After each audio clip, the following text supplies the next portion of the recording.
જાની ઈશિતા નામ છે મારું. પેલા ઈ લોકોનો અમને આજથી 2 વર્ષ પહેલા હું ઇન્ડિગોમાં ઇન્ટરવ્યુ માટે ગઈ હતી અમદાવાદ. ઈ લોકોએ અહીંથી જ મને પ્લેસમેન્ટ આપ્યું હતું કે તમે અહીંયા ઇન્ટરવ્યુ માટે જાઓ. તો હું ત્યાં ઇન્ટરવ્યુ માટે ગઈ, 4 વાર ગઈ છું. 4 વાર મને એમ કહીને રિજેક્ટ કરી છે કે તમે જસ્ટ બીકોઝ કે તમે ફ્રેન્કફિન માંથી આવ્યા છો એટલે અમે તમને રિજેક્ટ કરી છે. પ્લસ હું સ્પાઇસજેટમાં ગઈ છું, જીસેટમાં ગઈ છું. મેં 2 રાઉન્ડ ક્લિયર કર્યા પછી ત્રીજા રાઉન્ડમાં મને એમ કહેવામાં આવે છે મારા જે રિઝ્યુમ છે એમાં સ્ટેમ્પ લગાડવામાં આવે છે જસ્ટ બીકોઝ તમે ફ્રેન્કફિન માંથી આવ્યા છો એટલે તમને રિજેક્ટ કરી છે. બસ ઈ લોકો એમ કહે છે કે ફ્રેન્કફિન ના સ્ટુડન્ટ છે ને ઈ લાયક જ નથી અહીંયા આવવા માટે એવિએશનમાં. અને મને ધ ફોનમાં ઈ લોકોએ પ્લેસમેન્ટ અપાવી. હું ત્યાં ઇન્ટરવ્યુ માટે ગઈ.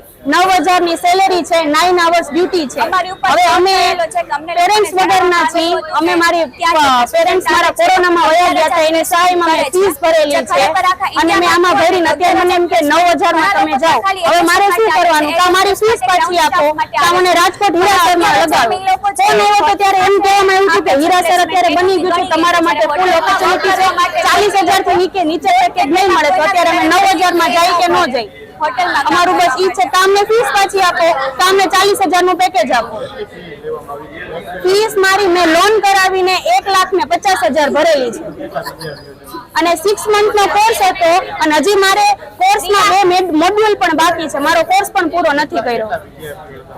હું જ્યારે આવી ને ત્યારે 30 વિદ્યાર્થી હતા બધા સાથે. મારી બેચ વાળા જ છે આ બધા.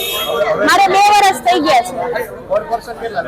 પર પર્સન અલગ અલગ છે. 6 મંથ નો કોર્સ હોય તો 1.5 લાખ અને 11 મંથ હોય તો 1,80,000. હવે ઈ જ માંગ છે કા અમને પ્લેસમેન્ટ અપાવો, આ અમારી ફીસ પાછી આપો. બસ.